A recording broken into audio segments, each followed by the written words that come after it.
낚시에 대해서 잠깐 말씀드리겠습니다. 전 낚시를 잘 못하지만 아주 이 전문가가 한 얘기예요. 은어 낚시는 홀치기라고 그러는데 미끼가 필요 없습니다. 그냥 반짝반짝하는 알루미늄인 돌도 좋고 플라스틱, 금색, 은색 반짝반짝하는 것만 있으면 됩니다. 그럼 지렁이나 새우나 이런 떡밥 같은 미끼 전혀 없이 그 미끼 이 바늘 옆에다가 그 반짝거리는 것을 딱 넣어가지고 은어는 아주 맑은 물에 사는 고급 어종인데 착 칩니다. 그리고선 이렇게 왔다 갔다 하면 은어는 반짝거리는 것만 보면 금덩이인 줄 알고 달려드는 거예요. 그러니까 얘는 금덩이, 하여튼 반짝거리는 걸 좋아하는 거예요. 은색 금색으로 반짝거리면 그게 뭐가 있는 줄 알고 막 돌진하는 경향이 있습니다. 우리 인간이랑 너무 비슷한 거예요. 뭔가 세상에 빛나 보이고 좋아 보이는 반짝반짝거리는 거 보면 그게 나를 죽이는 건지도 모르고 세상의 성공과 세상에 좋다고 하는 걸 향해 달려드는 거예요. 똑같아요, 은어나. 그래서 은어의 습성이 인간의 습성이랑 너무 비슷하다는 거예요. 그 반짝거리는 것만 달고 몇 번 하면 팍 그냥 미끼 없이 걸린대요. 이걸 홀치기라고 그런다요. 홀치기.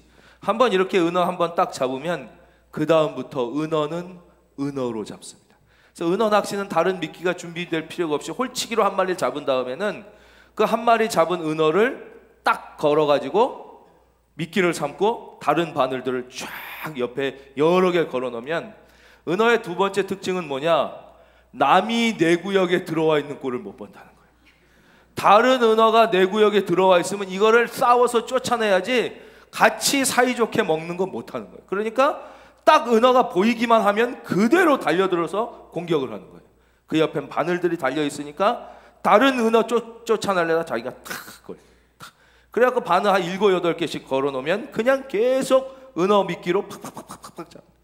사람들도 이게 은혜 못 받은 사람은 시기하고 또 질투하고 남과 이겨야지 되고 막 경쟁심이 있고 남보다 떨어지면 안 되고 남 잘 되는 거 보면 막 배고파하고 이런 마음을 가진 그 심성과 은어가 너무 비슷하다는 것이죠. 우리는 그렇게 살지 말라고 하나님이 말씀하십니다. 에베소서 5장 너희가 전에는 어둠이더니 이제는 주 안에서 빛이라. 이제는 우리가 하나님의 자녀 빛이에요. 빛의 자녀들처럼 행해라. 이제 빛의 열매는 모든 착함과 의로움과 진실함에 있느니라 그랬어요. 사랑하는 성도님, 하나님을 여러분의 편으로 삼아 살아야 되시지 않겠습니까? 하나님은 누구의 편입니까? 빛의 자녀들처럼 행해서 우리가 좀 부족하지만 더 착하게, 더 의롭게, 우리가 완전하지 못하지만 남하고 싸워 이기려고 하는 게 아니라 세상에 번쩍거리는 거 보고 달려가는 게 아니라 우리의 목표는 조금 더 진실하게, 조금 더 진실하게 그렇게 살려고 했을 때 하나님이 지금도 여러분을 사랑하시지만 그 은혜의 큰 손을 들어 여러분을 도와주셔서 잘 되는 분은 더욱 잘 되시고 어려운 분은 역전의 하나님을 만나게 되시기를 주님의 이름으로 축원합니다. 오늘 11절부터 다시 또 살피면서 은혜 받겠습니다. 내가 진실로 너희에게 말하노니 예수님이 강조해서 말씀하셨어요. 여자가 낳은 자 중에 세례 요한보다 큰 이가 일어남이 없도다. 이거는 인류 역사상 이런 뜻이라고 그랬어요. 여자가 낳은 자, 인간 중에 세례 요한이 가장 위대하다. 그러나 이 뒤에가 중요해요. 이제 오늘 말씀은 그러나 천국에서는 극히 작은 자라도 그보다 크니라 그랬어요. 예. 세례 요한이 왜 위대하다고 말씀드렸어요? 예수님의 오실 길을 예비해서 예수님을 전심으로 영접하고 그분을 증거한 삶, 바로 그게 세례 요한의 삶이에요. 그렇기 때문에 모든 인간 인류 중에 우리 인간이 생각하는 그 위대한 일, 엄청난 일은 영원한 나라 천국 하나님의 관점에서 보면 별거 아니라는 거예요. 진짜 위대한 것은 예수님을 진심으로 영접하고 예수님을 증거하며 사는 게 가장 위대한 것인데, 그래서 세례 요한이 가장 위대한데 천국에서는 극히 작은 자래요. 천국은 누가 가요? 천국은 바로 예수님을 진심으로 영접하여 그 예수님 믿고 구원받은 사람, 그래야 주를 위하여 사는 게 너무 기뻐서 예수를 증거하며 살던 사람들이 가 있는 곳이 천국이잖아요. 그러니까 천국은 다 예수님을 진심으로 영접하고 주를 위하여 사는 사람들이 모여 있으니까 그곳에서는 제일 귀한 일한 사람들이 다 있는 거예요. 예수님을 영접하고 예수님을 증거하며 산 사람들. 그래서 천국에서는 세례 요한보다 작은 사람이 없어요. 제일 작은 자라도 세례 요한보다 크다는 거예요. 무엇이 제일 중요하다고 또 강조하시는 거예요. 따라하겠습니다. 예수님을 영접하고 그렇죠. 예수님을 위해 살자. 그게 세례 요한이에요. 여기서 우리가 질문을 가질 수 있어요. 아니 그렇지만 우리가 예수님을 영접해서 구원은 받았지만 예수님을 위하여 안 산 사람도 천국에 있지 않습니까? 예수님을 증거하지 않고도 우리가 예수님 믿고 구원은 받고 이렇게 살 수도 있지 않습니까? 근데 어떻게 그런 사람들이 이 세례 요한처럼 위대한 인생이라고 할 수 있습니까? 이건 참 아주 좋은 질문 같지만 반은 맞고 반은 구원을 모르는 질문이에요. 왜냐하면 진짜 예수님을 영접한 사람은 예수님을 위하여 살지 않을 수가 없기 때문에 그런 거예요. 진짜 예수님 믿는 사람은 반드시 예수님을 증거하며 살게 되어 있는 거예요. 그러니까 우리가 착각하면 안 돼요. 여기서 지금 예수 믿는다고 생각하는 사람을 다 천국에서 만날 거라고 착각하면 안 돼요. 우리 중에는 진짜 예수님을 안 믿는 사람이 많이 있는 거예요. 진짜 예수님이 내 안에 임재하시고 영접했으면 절대 더 이상 예수님을 증거하지 않고 세상만 보고 살 수가 없어요. 그러니까 우리가 옛날 농담 비슷하게 그런 얘기 많이 들었죠. 아, 천국에 가면 놀랄 일이 있는데 거기에 보니까 목사님도 없고 집사님도 없고 무슨 장로님도 없고 어느 권사님도 없더라. 근데 전혀 모르는 아무 성도가 있고 이름 없던 누가 있더라. 뭐 이런 얘기 비슷한 거 많이 들으시고. 그게 왜 가능한 거예요? 그가 자기가 예수님을 믿었다고 착각하지만 진짜 영접하지 않은 사람들이 너무나 많다는 거예요. 그래서 구원받았을 거라고 착각하는 거예요. 그거 어떻게 알 수 있냐? 진짜 예수님을 영접한 사람은 예수님을 사랑하지 않을 수가 없기 때문에 예수님을 증거하지 않고는 아주 작은 일이지만 주를 위하여 살지 않고는 살 수가 없어요. 그러니까 예수님을 영접했지만 주의 일을 하지 않았다는 것은 맞는 말이지만 사실은 불가능한 일이라는 거. 불가능한 일이에요. 불가능한 일. 어떻게 해서든지 감옥과 수용소에 갇혀 있어도 솔제니츠 같은 사람 수용소 속에서도 자기도 모르게 막 발로 십자가를 긋고 증거하는 거예요. 왜냐? 예수님을 직접 영접한 사람들은 반드시 그렇게 살게 되어 있기 때문에 예수님을 진짜 영접한 사람은 반드시 주를 위하여 살게 되어 있고 이것이 가장 위대한 일이고 천국까지 영원까지 이어지는 이 훌륭한 일이기 때문에 천국에서는 가장 작은 자도 세례 요한보다 크다 그러는 것이. 여러분, 우리는 구원받은 어마어마한 은혜, 예수님을 진심으로 영접하고 늘 예수님을 나의 인생의 제일 중요한 곳에 모시고 그분과 의논하며 주님 위하여 사시기를 다시 한번 주님의 이름으로 축원드립니다. 그 다음 말씀이에요. 12절. 세례 요한의 때부터 지금까지 천국은 침노를 당하나니 침노하는 자는 빼앗느니라 그랬어요. 이거 아주 어려운 말씀입니다. 그 이유는 여기서 침노한다는 단어가 두 가지로 해석 가능한 헬라어 원어로 쓰여 있기 때문에 그렇습니다. 그래서 침노를 당한다, 이 단어가 부정적 의미로 해석될 수도 있고 긍정적 의미로 해석될 수도 있기 때문에 이 두 가지로 가능합니다. 둘 다 틀린 해석이 아닙니다. 첫째, 부정적 의미는 뭐냐? 세례 요한의 때부터 지금까지. 세례 요한은 누구예요? 구약의 마지막 선지자이며 신약의 첫 번째 예수 증거자, 즉 처음으로 천국, 영생에 대하여 얘기하기 시작합니다. 회개하라, 천국이 가까워 왔느니라. 이런, 그전엔 우리는 이게 다 사람들이 천국이라는 걸 믿진 않아도 그 개념을 갖고 있고 영생에 대한 게 뭔지 이렇게 개념을 갖고 있었는데 예수님이 오시고 이때부터 구체적으로 증거됐구나 이렇게 생각할 수도 있는데 그렇지 않습니다. 구약 시대까지만 해도요, 유대인들도 천국이란 개념 자체가 없어요. 천국을 알 수가 없어요. 왜냐? 천국은 진짜 이해하기가 힘들어요. 논리적으로, 합리적으로, 이성으로 이해가 안 되는 곳이 천국이에요. 왜? 아무도 천국에 갔다 온 사람이 없기 때문에. 이건 전혀 모르는 거예요. 그러니까 개념 자체가 없었어요. 천국이라는 개념 자체가. 그리고 영생, 영원히 산다, 이걸 생각을 그냥 못했어요. 왜냐? 영원히 살아본 것은커녕 만년도 살아본 인간이 없기 때문에 영원히 산다는 것에 대한 개념 자체가 논리적으로 인간의 생각에 들어올 수가 없는 거예요.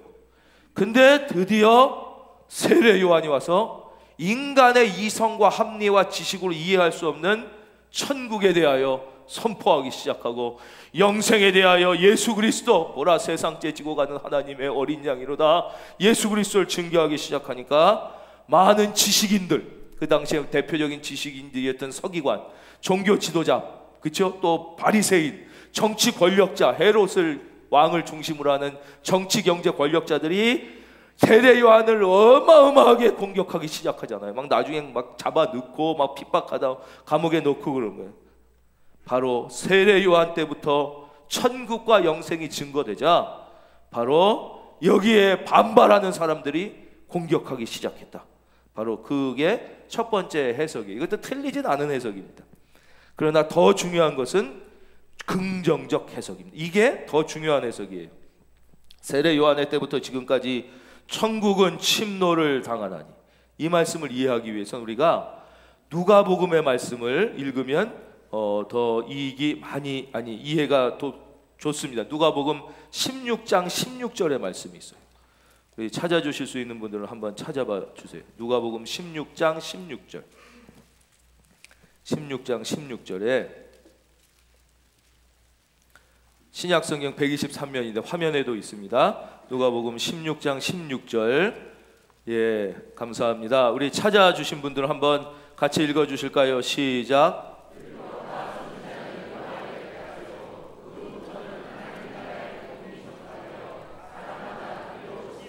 아멘. 그렇죠. 예, 바로 율법과 선지자는 요한이 마지막 선지자라고 그랬잖아요.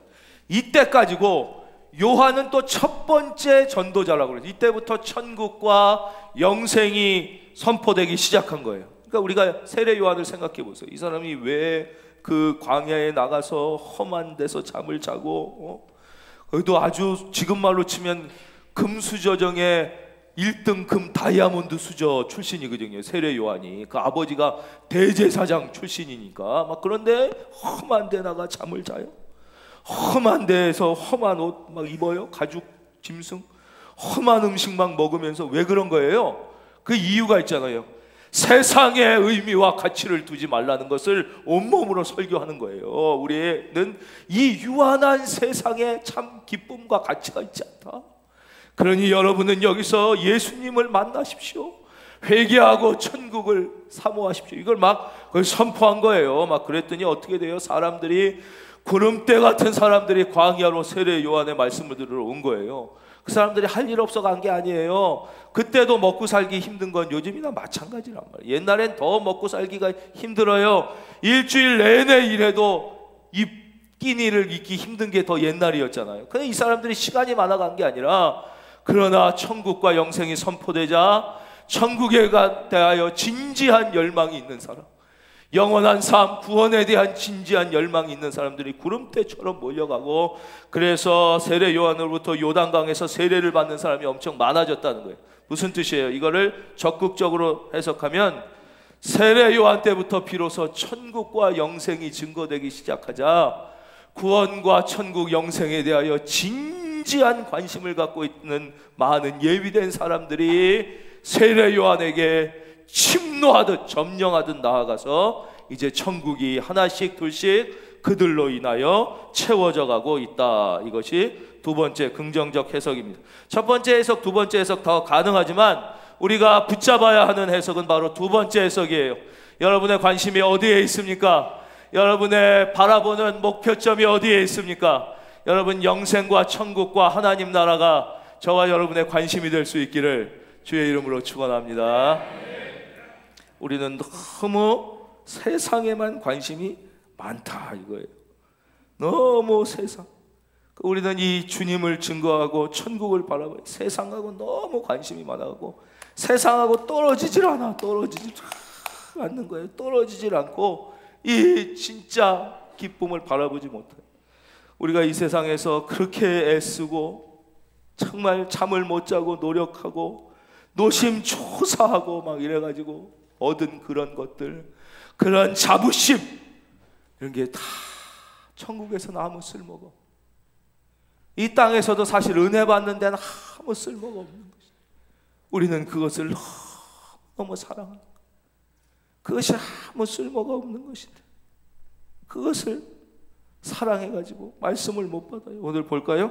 13절, 모든 선지자와 율법이 예언한 것은 요한까지니. 14절 화면 보겠습니다. 아주 중요한 말씀이기 때문에 침 한번 삼키시고 다 같이 읽겠어요. 시작.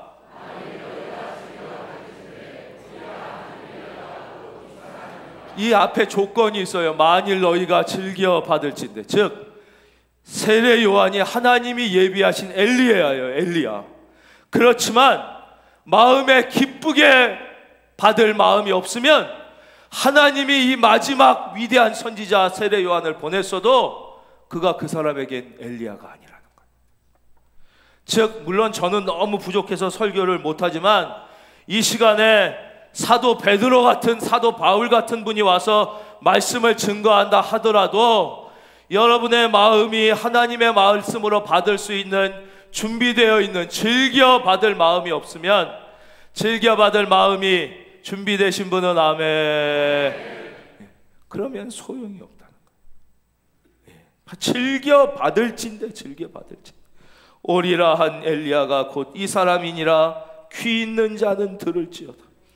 그러면 과연 이 마지막 엘리야는 왜 온 것이냐, 이 땅에.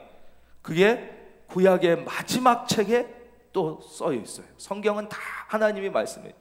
지난 시간 반복해서 말씀드렸죠. 구약의 마지막 선지자가 말라기예요. 그래서 구약 성경은 무슨 책으로 끝날까요? 그러면 그죠, 말라기서로 끝나는 거예요. 말라기서. 그러니까 구약 성경의 마지막을 찾아보겠습니다.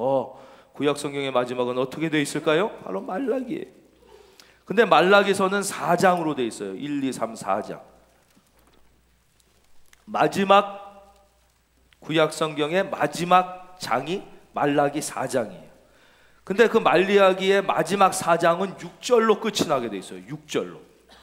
6절로. 다 한번 성경 있으신 분 다 찾아주십시오. 말라기 4장 6절. 자, 찾으셨죠? 찾으신 분들은 그 뒤를 넘겨보세요. 뭐가 있어요? 하얀 종이뿐이 없다는 말이에요. 그렇죠? 왜냐, 이게 말라기 4장이 이게 끝이에요. 구약 성경의 끝이에요. 그 마지막, 여러분도 마지막에 중요한 얘기를 하잖아요. 그렇죠? 이 하나님이 구약의 마지막 선지자를 통하여 우리에게 주신 말씀이 뭔가가 여기 서 있어요. 제가 5절을 읽을 테니까 여러분들은 침을 한번 삼키고 6절을 다 읽어주시면 됩니다. 제가 5절 읽고 다 함께 6절 읽겠습니다. 5절. 보라, 여호와의 크고 두려운 날이 이르기 전에 내가 선지자 엘리야를 너희에게 보내리니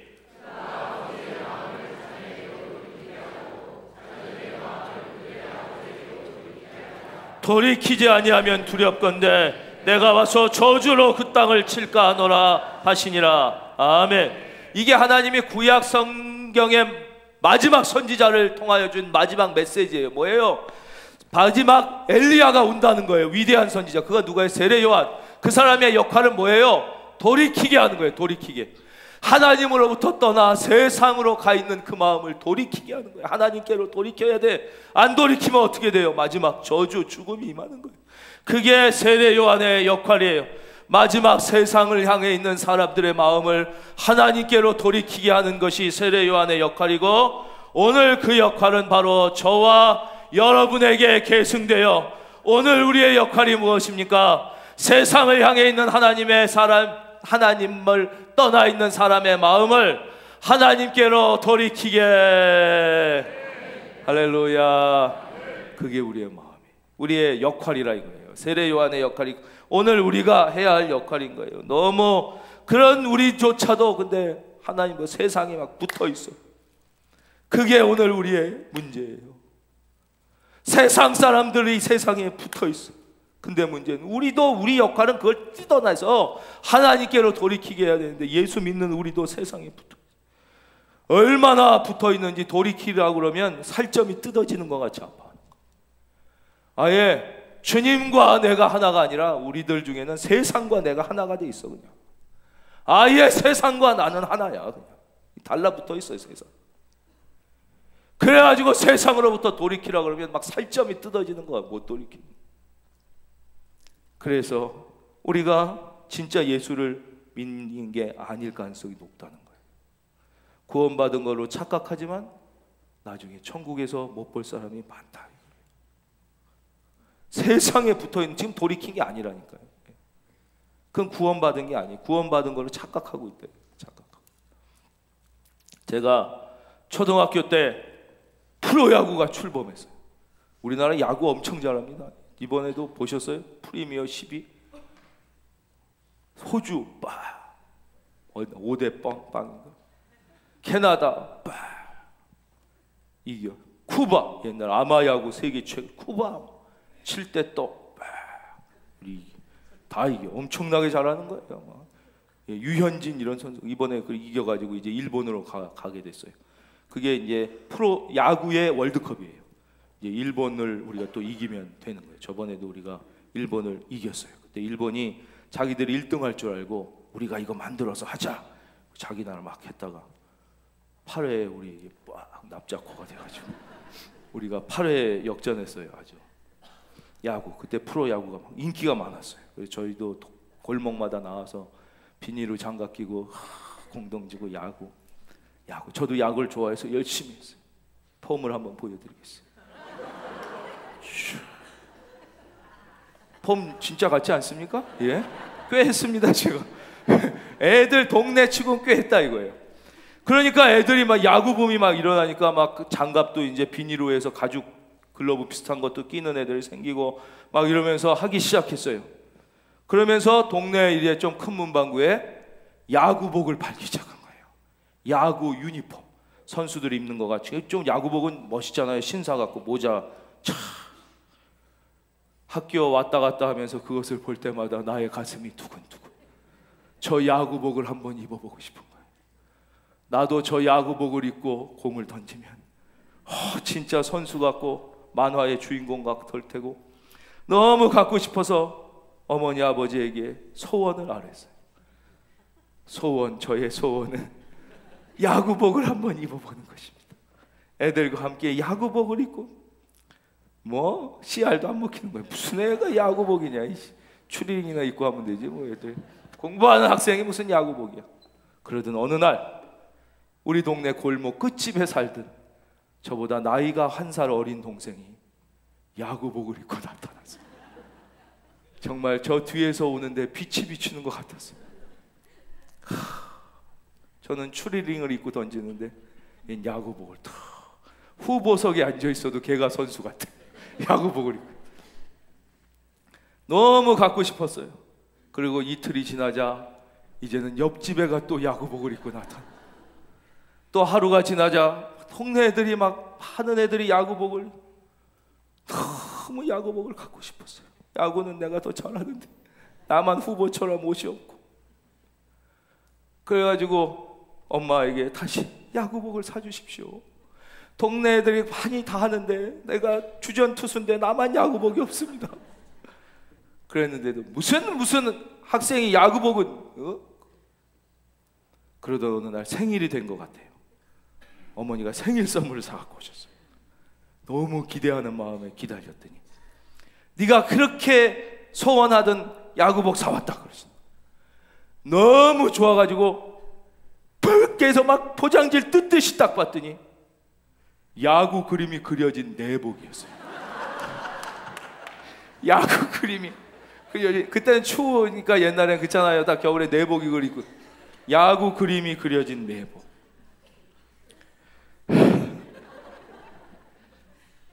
깊은 고민 끝에 제가 그 내복을 입고 나갔어요. 내복을 입고 해도 내가 나가서 야구복이 그려져 있는 거를 내가 입고 싶었던 거예요. 우리가 왜 이렇게 세상을 좋아하는가 이해를 합니다. 그때 저는 야구복이 전부처럼 보이는 거예요. 어떤 사람은 인류대학이 전부처럼 보여요. 어떤 사람은 대기업이 전부처럼 보여요. 어떤 사람은 내 집 갖는 게 전부처럼 보여요. 이해해요. 그때는 난 야구복이 그렇게 좋아 보였어. 어떤 사람은 이 성공이 그 다 초등학생 야구복도 같아요. 그 중에 프로야구 선수 되는 하나도 없어요. 그 우리의 갈 길은 거기에 있는 게, 거기에 있는 게. 우리의 갈 길이 어디에 있느냐? 혹시 야구복을 선물로 받으셨습니까? 그게 우리의 갈 길이 아니라 우리에게 주신 것을 활용하여 하나님의 영광을 위하여 예수의 이름을 높여 사는 것, 그게 진짜 잘 사는 길인 줄로 믿습니다.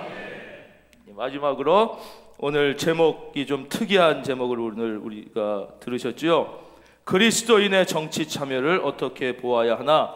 이게 세례 요한의 삶을 통하여 이 교훈을 듣고 말씀을 맺겠습니다. 세례 요한은 그 당시에 정치 권력의 정점이라고 할 수 있는 헤롯, 지금으로 치면 그 사람이 정치 권력뿐만 아니라 경제 권력도 다 갖고 있었던 고대 사회니까 정치 경제 권력의 정점이라고 할 수 있는 헤롯을 향하여 강력한 메시지, 불같은 메시지를 던집니다. 그가 자기 동생의 아내를 취하여 자기의 권력을 확대한 거예요. 그 여자가 좋아서만 취한 게 아니라 옛날에는 그런 결혼을 통하여 이렇게 세력을 막 합치고 이런 것들이 있었어요. 그러니까 여러 가지가 다 들어갔어요. 그래서 확대하자 이제 아주 신랄하게 하나님 말씀으로 혼내키잖아요. 그러면 안 된다. 그렇게 동생의 아내를 빼앗아서는 안 되고 그것을 이용하여 권력을 이렇게 강화하려고 하는 건 잘못된 것이다. 회개하라 막 이랬어요. 지금으로 치면 매우 존경받는 목사님이 정치 정권의 핵심부를 향하여 직접적으로 막 비판한 것과 같은 거예요. 도대체 우리는 이것을 어떻게 이해해야 하는 것이냐?